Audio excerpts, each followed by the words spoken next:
వచ్చేసరికి రొయ్యల్లో కొంచెం ఉప్పుని పసుపుని వేసి ఈ రొయ్యల్లోంచి వచ్చిన వాటర్ తోటి కుక్ చేసి నిగిచ్చేసుకోవాలండి ఇలాగా. ఇప్పుడంటే అందరి చేతిలో మొబైల్స్ వచ్చేసినాయి, కానీ ఇదివరకు రోజుల్లో అలా కాదు. బయట అరుగు మీద చక్కగా ముచ్చట్లు పెట్టుకున్నప్పుడు మీదేం కూర అని చెప్పుకున్నప్పుడు మాది గోంగూర పచ్చడి అనగానే కొంచెం కూర ఇవే అని అడిగి మరీ తినే కర్రీయేనండి ఇది. ఇక్కడ ఆయిల్లో నేను చెక్క లవంగా మెంతులు ఆవాలు కొంచెం వేసానండి. ఆ క్లిప్పింగ్ మిక్స్ అయింది, మీకు కనపడలేదు.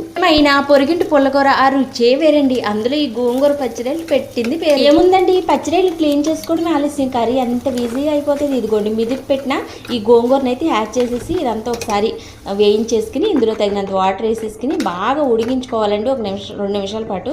తర్వాత కొంచెం గరం మసాలా వేసి ఇంకో నిమిషం ఉడికించుకుని దింపేసుకోవడమే. ఎంతో కమ్మనైన పుల్లనైన గోంగూర రైలు కర్రీ రెడీ. ఈ కర్రీ అయితే మా ఇంట్లో అమితంగా ఇష్టపడేది నేనే అనమాట. అబ్బా, పొష్టు ముద్ద పెట్టుకోగానే ప్రాణం లెగిసొచ్చినట్టుంది. వీడియోని లైక్ చేయండి.